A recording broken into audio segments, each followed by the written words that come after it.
Stock कुछ न कुछ वजहों से सुर्खियों में आता दिख रहा है। स्टॉक में आपने मार भी पड़ते देखी, 70 रुपए के ऊपर से लेकर 55 रुपए के नीचे तक आता हुआ दिखा है। हमारे सहयोगी ब्रजेश कुमार हमारे साथ जुड़ रहे हैं जोमेटो को लेकर एक बड़ी और अहम खबर के साथ। ब्रजेश, बताइए क्या है पूरी खबर।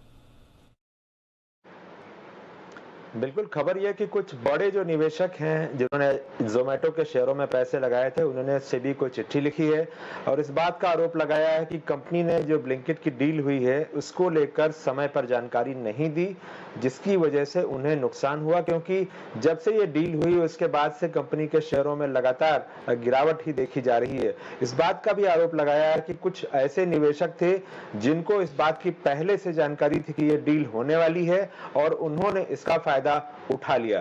तो ये शिकायत जो है सेबी को की गई है। अब उम्मीद ये की जा रही है कि जो प्रोसेस है उसके हिसाब से सेबी पहले ये देखेगा कि क्या वाकई में ये जानकारी पब्लिक थी, क्योंकि जो शिकायत की गई है उसमें ये कहा गया है कि सोशल मीडिया पर इस तरह की जानकारी करीब 1 महीने से आ रही थी, जिसको लेकर कंपनी ने कोई सफाई नहीं दी। तो सेबी की तरफ से पहले ये देखा जाएगा कि क्या वाकई में जानकारी पब्लिक थी। दूसरी बात, अगर जानकारी पब्लिक थी तो क्या कंपनी ने उसके हिसाब से डिस्क्लोजर दिया, और तीसरी बात कि क्या एक्सचेंजेस ने इस बात का संज्ञान लिया कि ये जानकारी जो आ रही है पब्लिक में, इस पर कंपनी को खंडन करना चाहिए या कोई जवाब देना चाहिए। तो अगर ये 3 चीजें जो है सेबी की तरफ से देखी जाएंगी। और लेकिन हमने जो देखा है अक्सर इस मामलों में यही होता है कि कंपनियां डील का ऐलान, डील को लेकर के पब्लिक अनाउंसमेंट तब तक नहीं करती हैं जब तक कि बोर्ड की मीटिंग हो नहीं जाती और जब तक एक निश्चितता उस डील को लेकर नहीं आती। तो जोमेटो की तरफ से भी जो सफाई जो देखने में आ रही है वो इसी तरह की दी जा रही है कि उन्होंने पूरी तरह से कंप्लाई किया है। और एक ये जो बड़ा क्या कहेंगे, कंपनियों के पास जवाब देने का तरीका होता है कि डील जब तक पूरी हो नहीं जाती हम किसी तरह का पब्लिक डिस्क्लोजर किस आधार पर देते। ये बड़े सवाल उठा रहा है। शुक्रिया ब्रजेश जानकारी देने के लिए। सर, पिछले हफ्ते जब हम बात कर रहे थे, पिछले वीकेंड पर हुई थी, उसके बाद हमने भी कहा था कि ट्रांसपेरेंसी नहीं है, एक्सेस की ये परेशानियां दे रहे थे, सारे इन्वेस्टर्स लॉग इन नहीं कर पा रहे थे, डिटेल्स ठीक से सामने नहीं आई थी। अब इनके खुद के एचएनआई इन्वेस्टर्स कह रहे हैं कि आप प्रॉपर्ली डिस्क्लोजर नहीं दे रहे हैं, कुछ लोगों को ऑलरेडी पता चल गया था।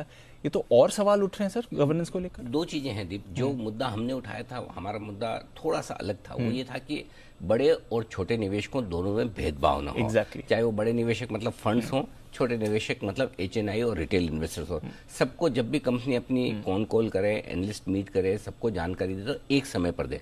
अब देखिए 3 दिन बाद अगर आप इंफॉर्मेशन देते हैं तो 70 का 55 हो गया जोमेटो हो गया। और इन एचएनआई इन्वेस्टर्स की दुख दर्द यही है कि फंड्स तो बेचकर निकल गए, हमें पता ही बाद में चला। बिल्कुल। दूसरी चीज है कि कई सारी डील्स जो मीडिया में पहले लीक हो जाती है और उसकी वजह से भी दिक्कतें होती है। खैर वो तो एक कंपनी का जिम्मेदारी भी है, अधिकार भी है कि जब तक वो बोर्ड वगैरह अप्रूव ना कर दें और सबसे पहले उन्हें एक्सचेंजेस को ही बताना होता है। तो वो तो अगर आप चाहें कि अगर कहीं मीडिया में खबरें आ गई तो उस पर कंपनी पहले बताएं, तो वो तो संभव नहीं है।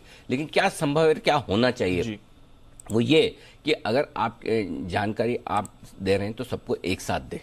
अलग अलग जानकारी देने में ये दिक्कत है और इसी बात को लेकर एचएनआई इन्वेस्टर्स परेशान है और उन्होंने सेबी को चिट्ठी लिखी है। आई एम श्योर इस पर कुछ न कुछ एक्शन तो होगा ही, कुछ न कुछ सेबी इनसे जवाब मांगेगी भी, देखने की कोशिश भी करेगी, क्योंकि इस डील को लेकर ढेर सारे सवाल लगातार उठे हैं। चाहे वो डील में रिलेटेड पार्टी ट्रांजेक्शन को लेकर कितनी सफाई दी गई है, कितना बताया गया है, क्योंकि दोनों फाउंडर्स के बीच में एक रिश्तेदारी भी है। बिल्कुल।